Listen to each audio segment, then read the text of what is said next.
അണി ഓ ബോസിന്റെ എവിടാണ്? നീ പറയാനുണ്ടല്ലോ ഈ ഫാമിലി ഗെറ്റ് ടുഗദർ എന്ന് പറഞ്ഞിട്ട് ഇവിടെ ആരും കാണില്ല. അതുകൊണ്ട് അവര് സർപ്രൈസ് തരാൻ വേണ്ടി അതിരിക്കായിരിക്കും. ഇവിടെ ഉണ്ട് കൊള്ളാന്ന് ഞാനാണ് ഡിസൈൻ ചെയ്തത്. അവൻ പറയും എന്റെ പൊന്നളി ഇത്രയും എയർ സർക്കുലേഷൻ ഉള്ള വീട് ലോകത്തിലെടുത്തുമില്ല. എന്ത് കൂളിംഗ് എന്നറിയാമോ? AC വാങ്ങിച്ചിട്ട് വെറുതെ വെച്ചൊക്കെയാണ്. അങ്ങനെ ഞാൻ ഡിസൈൻ ചെയ്തത്. പക്ഷെ ഫുള്ള് ഗ്ലാസ് ഇട്ടേന്ന് ആണ്. അതെ. പിന്നെ ഇഷ്ടം പോലെ കാശുണ്ടായി ഗൾഫിൽ നിന്ന് ഓട് കണക്കിനുണ്ട്. അളിയും കൂടെ പോകത്തെന്ത് എങ്ങനെ വിടണ്ടേ? വേണ്ട എന്റെ സൗകര്യം പിള്ളേരെയും അച്ചാച്ചാന്ന് പിടിച്ച് വെച്ചേക്കല്ലേ? അല്ലെങ്കിൽ ഞാൻ ഇവിടെ വരട്ടോട്ടെ. ഇല്ല ഞാൻ ഒന്നുകൂടെ ചോദിക്കട്ടെ, ഈ ഗ്ലാസ് ഇടുമ്പോഴത്തേക്ക് വെയിൽ കംപ്ലീറ്റ് അകത്ത് കയറൂലേ?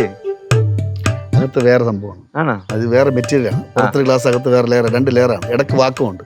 അങ്ങനെ ഞാൻ ഡിസൈൻ ചെയ്തത്. ഗ്ലാസിനിടയ്ക്ക് വാർപ്പല്ല വാക്കുവ.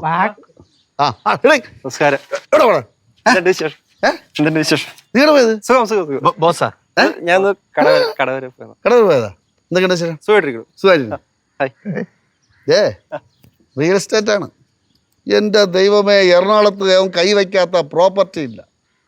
നമ്മളെ മെട്രോ റെയിൽവേ സ്റ്റേഷൻ ഇല്ലേ, ഇവ റെഡി ആയി കൊടുത്തിട്ടുണ്ട് ആ സ്ഥലം. ചുമ്മാ പറയല്ലോ. ഓൻ കൂടെ ഒരു 6-7 ഏക്കർ വാങ്ങിച്ചതാടേ. അതെ, വീട്ടിലുള്ള സ്ഥലം എഴുതി മേടിച്ചേട്ടാ ചേച്ചി. ആ ബാക്കിയുള്ള സ്ഥലമൊക്കെ ഒന്ന് എഴുതി കൊടുക്കുന്നത്. അല്ലെങ്കിൽ എന്നെ വിളിച്ചോണ്ടിരിക്കും എപ്പോഴും. പുള്ളിയുടെ മൊത്തം സ്ഥലം എനിക്ക് എഴുതാറ് 2 കൊടുക്കാം. ഇതറിയ ആരും ഇല്ലേ? ഞാന് അച്ഛനോട് പറഞ്ഞിട്ട് ഒരു 10 വർഷം കൂടെ നീട്ടിത്തരാം. ഇതെന്താളിയേ? ഈയിടെയാണല്ലേ ഗൾഫിലെ ജോലി കളഞ്ഞ് വീട്ടിലൊരു പെണ്ണിനെ വിളിച്ചോണ്ട് വന്ന് നിക്കണളിയെ അല്ലേ? എന്നാലും അണ്ണ അഭയം കൊടുത്തല്ലോ. അണ്ണന്റെ നല്ല മനസ്സാട്ടോ. അതെ, ഇങ്ങനെ ഒരു അളിയനെ കിട്ടാനേ പുണ്യം ചെയ്യണം കേട്ടോ. അഭയം കൊടുത്തെന്ന്? അത് നിനക്ക് അറിഞ്ഞൂടാത്തോണ്ടാണ്. എന്താ? അളിയില്ലെങ്കിൽ ഞാനില്ല, ഞാനില്ലെങ്കിൽ അളിയനില്ല, ഞാനും അളിയനും ഇല്ലാതെ ജയിച്ചില്ല. പിന്നെ അവന്മാരൊക്കെ എവിടെ പോയി?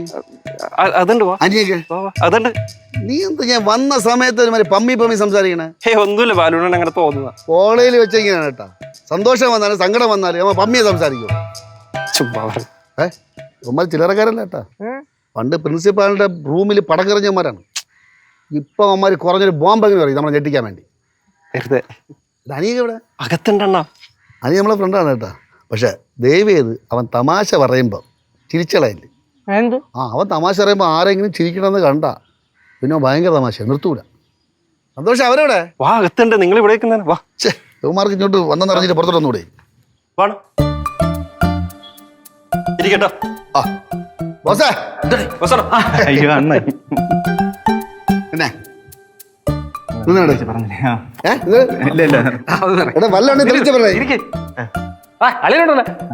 കേശു നീ അങ്ങ് വലുതായി പോടെ.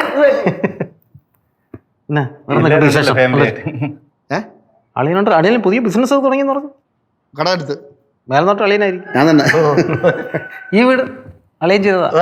ഫുള്ള് ഗ്ലാസ് സെറ്റപ്പാ. പക്ഷെ പുറത്താണ് നമ്മളിരിക്കുന്നത്. അതെ, ചൂട്. അകത്തിരുന്ന ചൂട്, പുറത്ത്.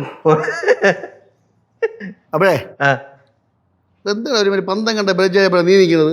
ഒന്നുമില്ല, എല്ലാരും കൂടി വന്നപ്പോ ഒരു സന്തോഷം കണ്ടു. ഒരു സെക്കൻഡ് നിങ്ങൾ വിളിച്ചേ പോരാമേ.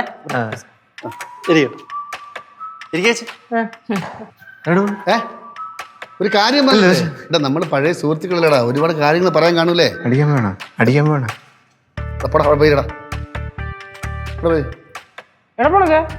ഞാൻ പറഞ്ഞടേ ഒരു കാര്യം പറയാൻ വേണ്ടി. നിങ്ങൾ അവിടെ ഇരിക്കേ. എന്തോ ഒരു പന്തികേട് പോലെ അല്ലേ? എന്തോ സംഭവമാണ്. ഫ്ലവേഴ്സ് ഒരുക്കുന്ന കാഴ്ച വസന്തം യൂട്യൂബിൽ പ്രേക്ഷകർക്ക് ലൈവായി കാണാം. ഫ്ലവേഴ്സ് കോമഡിയിൽ ജോയിൻ ചെയ്യൂ, ആസ്വദിക്കൂ.